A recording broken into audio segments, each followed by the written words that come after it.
Welcome to Jumpstart Your Joy. I'm your host, Paula Jenkins. I invite you to join me as we explore how inspiring people have chosen joy in their lives and what they have to share with us about how to jumpstart joy in the world. Plus, how do we follow our own hearts, find work that lights us up while mindfully noticing the role that joy plays in our own journey.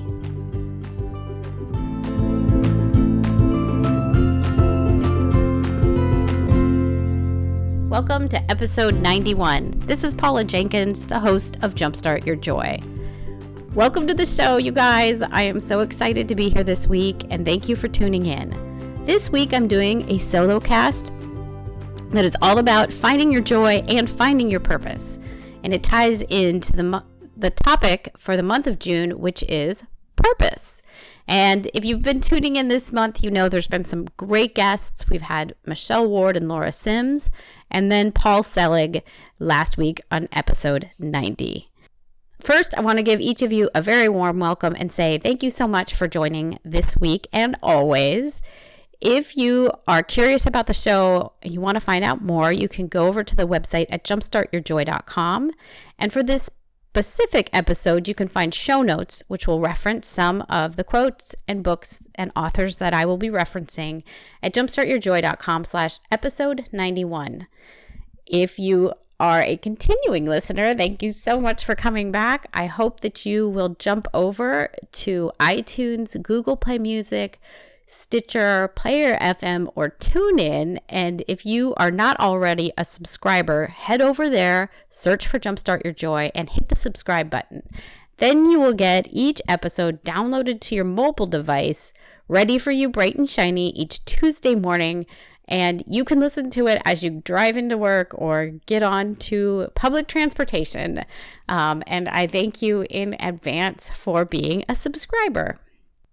This week's episode is brought to you by my very own Jumpstart Your Podcast Bootcamp. Starting next week, I am kicking off the 8-week bootcamp, which will take you from the idea of a podcast into being able to launch your show. I am so excited to be teaching this class again. Last year, 86% of the people who took this class went on to launch a show, and it's amazing and so much fun to get to see what each person does and how they find their voice. If you want to join, you can head to the site for this, which is jumpstartyourpodcast.com, and you can find out more information there. Or you can email me at paula@jumpstartyourjoy.com, and I'd be happy to chat with you about starting your show. So this week, you guys, I am so excited to be talking about finding your joy and finding your purpose.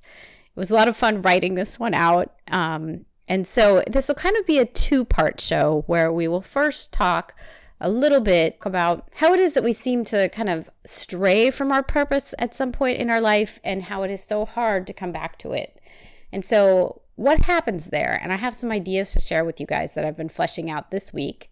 And then I get into 5 ways that you can start to return to your purpose or your joy. I kind of use those words interchangeably. It's hard for me not to see purpose as being joyful, but I think other people's purpose is different than joy, because if you feel your purpose is, say, to become a doctor, then hopefully that is a joyful event for you, but you might use a different word besides joy in there.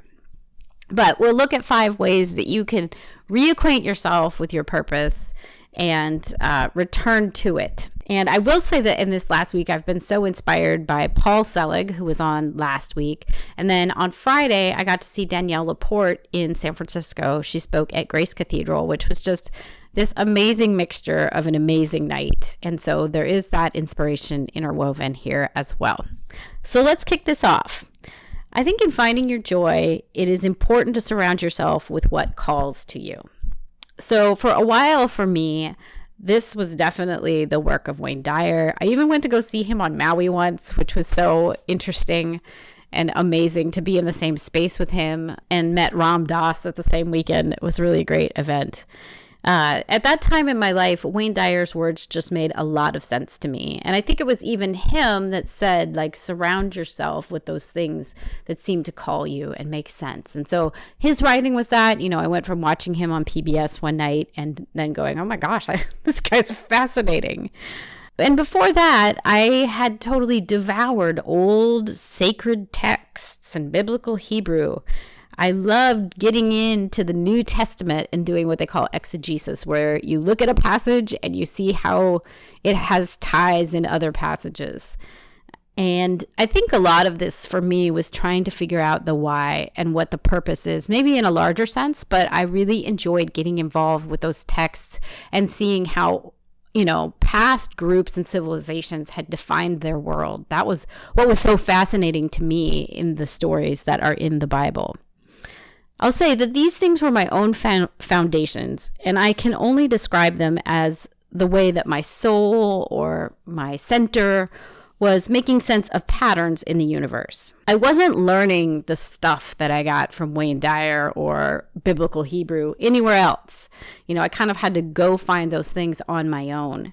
And so I sought out teachers and teachings that felt right for me. And I think this is key on that track back to purpose, is what seems right, what feels right. Even if it seems kind of disparate, there's probably a through line in there that's going to make a lot of sense just to you, right? You're the curator of this. You know your own purpose, or your soul, or your spark, or your inner workings know what your purpose is. And so this through line will be really apparent. And sometimes it's not even really apparent until you look at it in hindsight. And so I found it to be an interesting dance when I was looking for purpose, because while I was truly doing a lot of academic learning, and I'll say I tend to be one of those people that goes to my head first and then it kind of connects in with my heart, I was allowing myself, while reading about Wayne Dyer or the Old Testament or biblical Hebrew, I was allowing myself to be immersed in the headiness of those academics.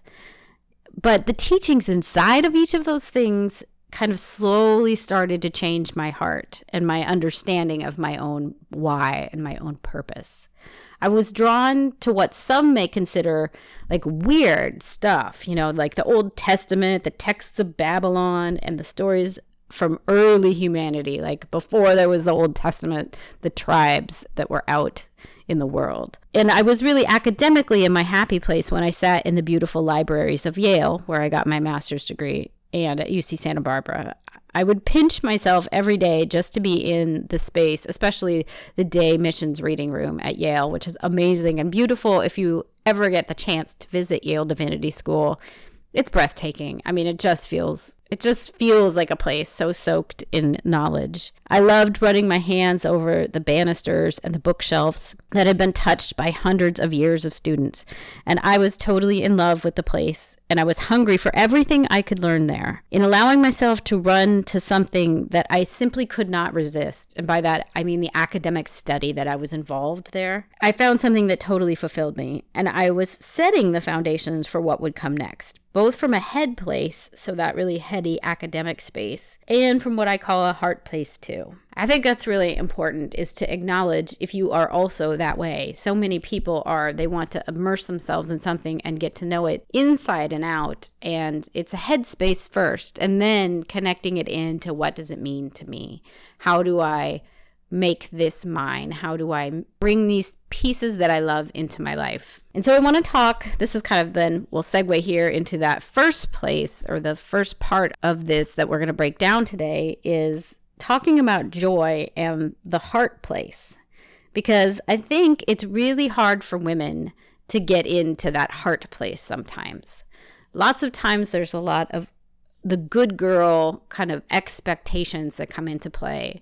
We get super aligned with other people's dreams or other people's shoulds, or just shoulds in general, where we think my life should be this way, or I should do this thing because it's what's expected of me. And it's so easy to get wrapped up around each of those that I think sometimes it's really hard to actually get deeper and into what our own purpose is. Because families and friends and society at large and maybe the university you went to had some really distinct ideas how you should be. But then to get past that and back to a natural state where you can be in touch with your heart place, I think is a very different prospect. So let's go back in time a little bit. When you or I were a little bitty kid and or an infant even. And I think in those days and those times, joy and goodness and really purpose were all very much a natural state for us. Because joy and purpose were all intimately wrapped into the things that we chose each day. You know, we would choose to do simple things.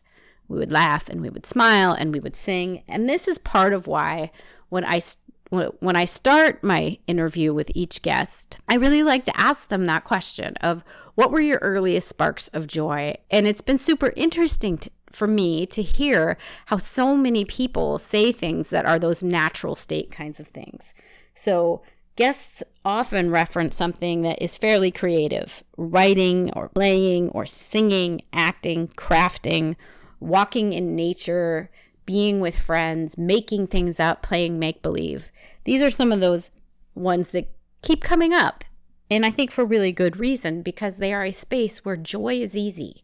There's not a lot of expectations there. It's something that you've internally decided to do and that you're going for because you love to do it. And so the realization hit me as I was writing this out and getting prepared for this show that I think something primarily shifts for us as we move from that kind of natural early state of our life into something a little bit later. I would say that it usually happens around the school years, but I don't necessarily think that it is always because of school. I think it's because we get placed into a more structured environment with a lot more other people. If you think about school, they've got to be able to teach a lot of kids in one classroom. And so there's structure that comes into place. And structure's good, right? I mean, our society depends on it. We depend on, the social rules and the structure that we have for things to happen every day. But I think it also, because we are so wired for joy and peace and love as young people, it's confusing in some ways to be then thrown into a more structured environment. So we think of a little girl, she's wired to be joyful and have happiness in her life, and she wants to keep the peace. So the shift I'm realizing is from that internal and often self-driven activities that bring us joy, like open-ended play, creativity, doodling, playing make-believe, to now we're in a more structured and externally motivated activity and environment with things like curriculum to learn and rules in a classroom and physical activity that takes place in a certain way at a certain time and having a structured recess. And this happens all while our drive and capacity as a young human remains the same. We still want to find joy and happiness, and we want to maintain the peace. And so while there wasn't a ton of effort required to find joy as a small child, and in fact, for many of us, our entire being was totally supported in finding this kind of delight and contentment because we were praised just even sometimes for smiling or laughing or being happy because we were delighting others. So our really natural joyous state, just by being that thing as like a baby or a small child, we inspire others and they, praise us for being that kind of a joyful, lit up little being. And so this shift from the internally motivated joy and purpose to then being in a world where much of what we are being asked to do is external motivation can be really confusing for a young person. And I think particularly hard for a young woman or a girl who really does want to keep the peace and really does want to find joy. And the hard part there is that then oftentimes the joy that they desire or the praise that they desire or we desire from our parents is now no longer based in something that is just our natural state, right? Like we used to be able to laugh and play and, write out simple things and do a doodle of a dog. And that brought our parents joy and we got praise for it. But in this new structure, now there are very specific tasks and externally motivated things that are put ahead of us, when we do them well, we are praised. It makes sense that many of us see that the praise and the excitement and the happiness from our parents and other people start to become possible when we are achieving certain goals. And so I think it drives many of us to become people pleasers or high achievers, or really buy into meeting and rising to the occasion of these external motivators. The other thing that strikes me here is that in one of these kind of structured environments, the nature of what good is also changes drastically. Like the definition of what makes a good child versus a child that needs to, have more attention to things is, a good girl or a good boy are those who don't ask too many questions, and those who don't goof off or dance or sing or daydream in class or doodle or talk to others at the wrong time or color outside of the lines.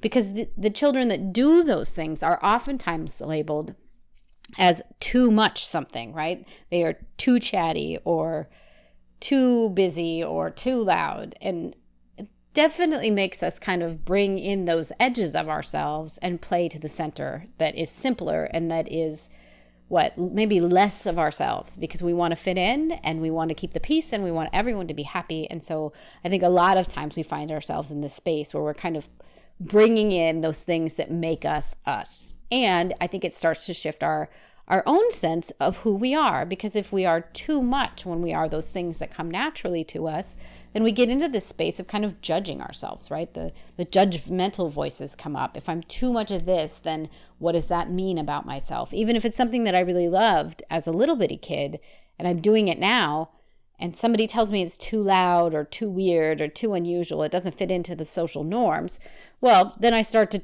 downplay that side of myself.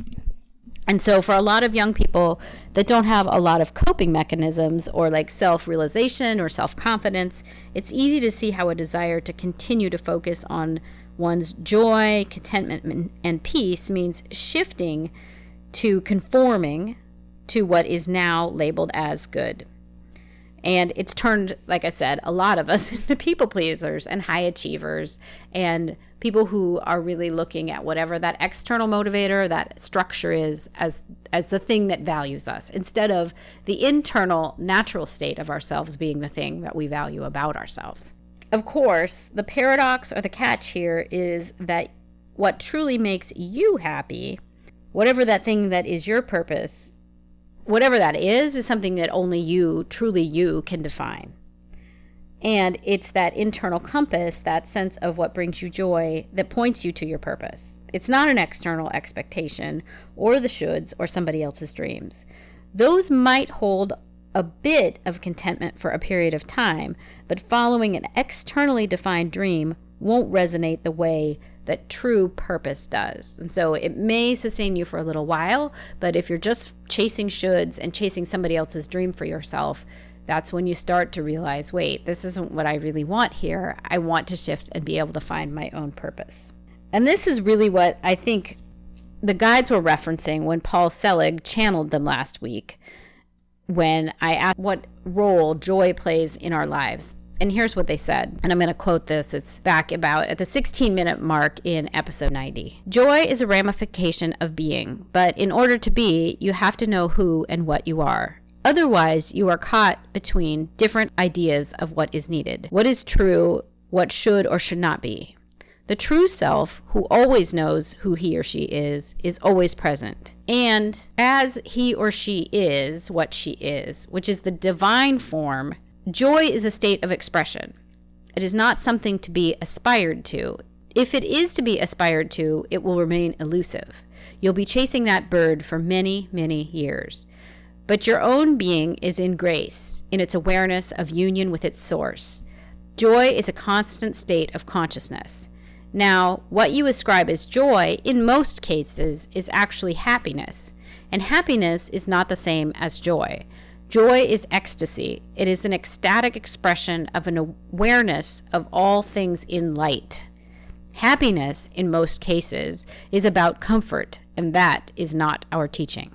I love that they talk about being stuck in between those two different ideas of what is needed. What is true, meaning what is your purpose, or what should or should not be, meaning those other external expectations that society or the world puts on us. And that they are really identifying here that in order to be joyful, you have to know who and what you are. So let's shift now into the second part of this episode, where we're going to talk about those 5 ways that you can return to your purpose and to your joy. Because I feel like that really sets the scene for why it's so important to get reconnected with purpose. We've had a general sense of what our purpose looks like back when we were in our natural state as children or younger people. And we knew it, and we were very likely close to it, or something that felt near to it as that child state.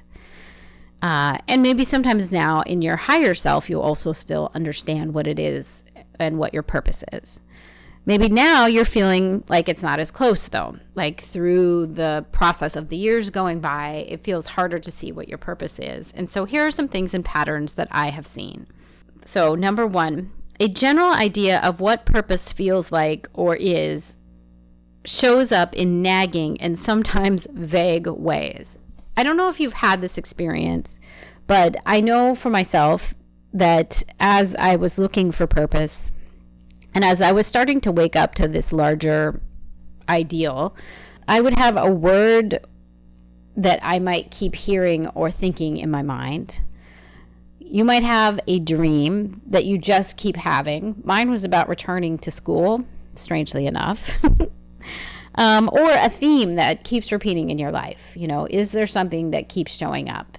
It could be a butterfly, it could be a number, it could be something else, but I bet there's something in your world that just keeps repeating at you. I like to think of these things as nudges. My biggest nudge when I was looking to start the show and figuring out a topic to start my podcast was the amount of times that the word joy kept popping up. It was just all over the place for me. And I can't say if that was because I just happened to notice it or if it just kept, was the universe offering it up to me as something to notice. I eventually bought a keychain with the one word, joy, on it. And I noticed that I felt this sense of peace and resonance with it. And it kind of then led me to figure out what the podcast name would be. Another way that I see that people reconnect with their purpose is that you're already doing something you love doing and it makes you happy. But in some way you see it as a side gig or something that needs to stay as something you do on the side. This thing, whatever the side gig is, might be something that it might be close to something that you did as a kid and you loved. But maybe in your own brain, you've pushed it aside because it doesn't conform with whatever your preconceived notion of what a life should look like. Maybe this thing is not comfortable or easy, or maybe it's just not easy to figure out, so you let it sit off to the side and you kind of dabble in it. I did this for 11 years when I was leading retreats. I loved leading retreats so much. And I can see now that I was quietly honing my skills, that I was learning and getting ready, and I now see that I was also getting really hungry to make this thing, this love of like creating, new things to talk about and doing the research of creating new talks and kind of the creative side of creating events that then people could get pulled into. I loved creating introduction events where, there'd be an icebreaker. There's something about icebreakers that I just love, of how do you kind of make a space comfortable for people to get to know each other and open up.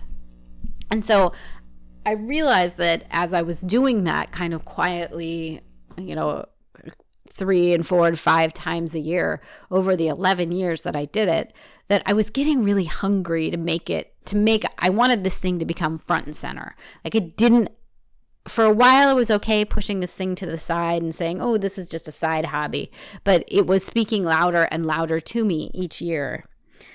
And I got to the point where I could no longer push it aside. And I had to figure out what the thing was, because I couldn't even really put my mind around it. I think some of it now is coaching and podcasting and getting to teach people and work with them. But I really needed to work with a coach, frankly, on my own to figure out what it was. And So I wonder if you are already doing something you love doing, and maybe get really honest with yourself. Are you pushing it aside because you're a little bit afraid of what it means to really live into that thing? And if so, how could you bring it more central to your life? Number 3, accepting the and in your life. This ties in exactly with what I was just talking about. I think that multi-passionates will cheer about this one. So if you have listened to the episodes with Emily Wapnick, I think that's episode 34 and again earlier, but I'll have them linked up in the show notes, jumpstartyourjoy.com/episode 91. But as time goes on, especially if you're multi-passionate, if you are not familiar with that term or you're new to that term, it's that you have a lot of interests and you have a really hard time narrowing it down to just the one thing that you will do with your life. And so multi-passionates often do more than one thing. And it's hard because, the specialist mentality of the world kind of says, well, you need to narrow it down. You need to do one thing. But I think you realize in time that it's possible to marry your purpose and passion with maybe the practical thing or skill set that you picked up in school. You learn to give your passion more room and it gets integrated into your life. I love what Emily Wapnick had to say about how to integrate your multi-pod interests in the episode just a couple of months ago. And I adore what Zoha Abbas has to say about taking action on your multiple creative interests. And she's coming up next week. So really tune in if you are kind of noodling over what does this mean to be a multi-passionate and how do I take action or how do I decide to take action on that thing that I love? Because that can be so scary to decide that's the thing and I want to marry it with that thing. And yeah, the action then becomes sometimes a stumbling block for people. The 4th thing is that you cannot ignore you and your desires, truth, and dreams any longer. I wonder if you've hit this point because I know that I did for sure. And I had the pleasure of seeing Danielle LaPorte in San Francisco at Grace Cathedral, like I mentioned last Friday. She's out on a tour talking about her latest book, White Hot Truth, and the journey that she's taken to finding what is true for her. And I love what she says in her book about joy. This is from page 6. I'll read it for you guys. You can't seek approval on your way to sovereignty. Freedom is not something you need to earn. Joy does not come from a checklist. I've had to fight for my joy. I've also loved and laughed and created my way to it. But it's fair to say that crushing the obstacles, torching the illusions, fielding the attacks, going down with the grief, it's been some strenuous work. I think of the places that I made myself go to become intimate with the dualities of love and expediency, light and darkness, confusion and clarity. I got through those portals the scrappy human way, the way mortals discover their connection to the cosmos, laughing really hard on the phone with girlfriends, and weeping alone on the kitchen floor. I did it with a home birth, divorce, building a career word by word, leaving it all on the stage, begging psychics for answers and pressing gurus for practicalities, praying daily for the light, to the light, with the light.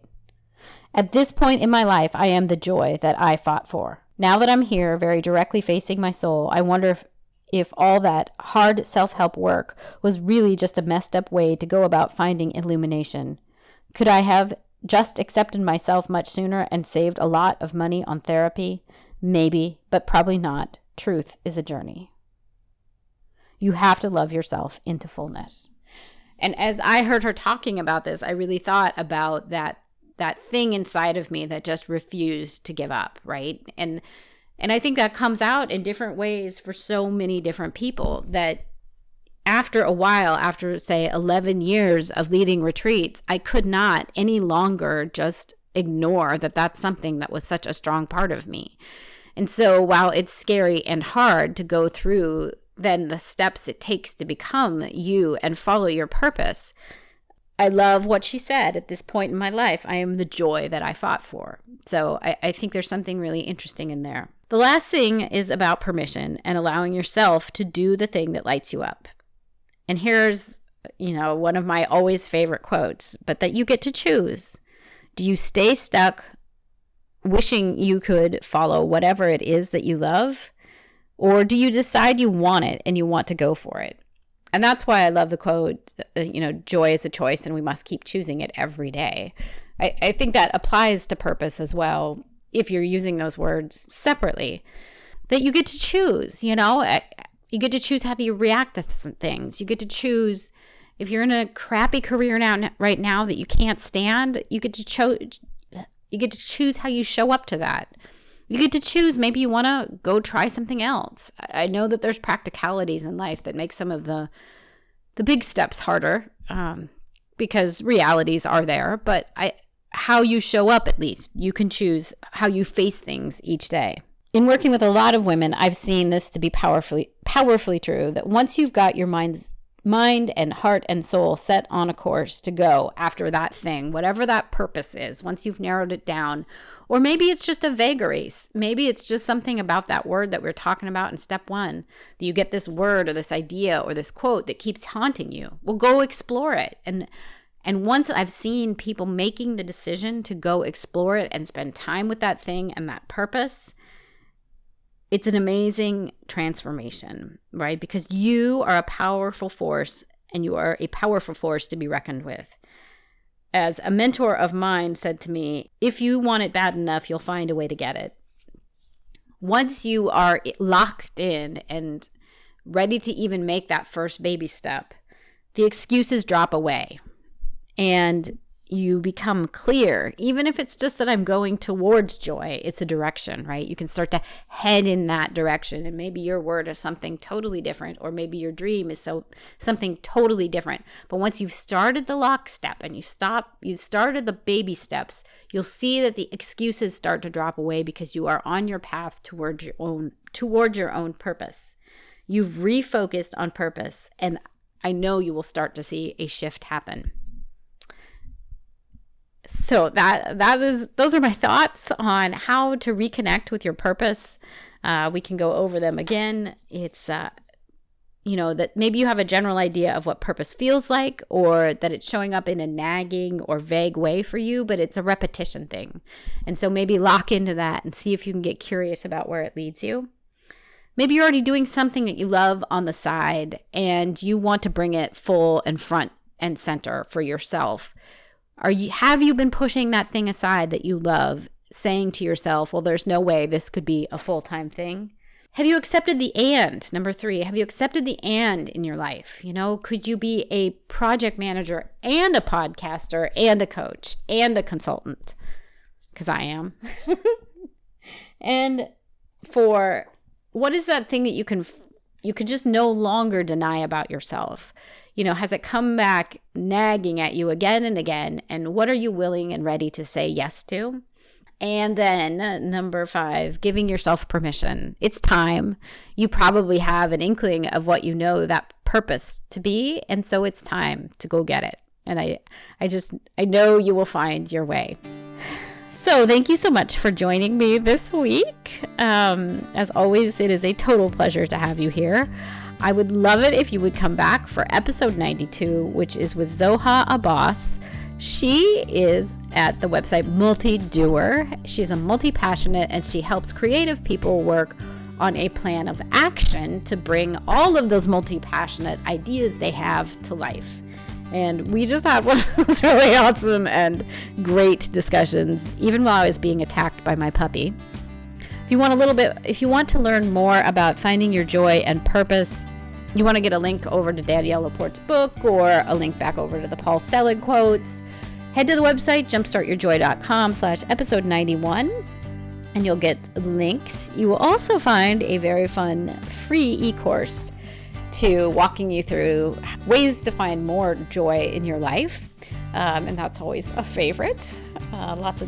Lots of people sign up for that one, and it is a lot of fun. It has a playlist and some fun things for you to do as well.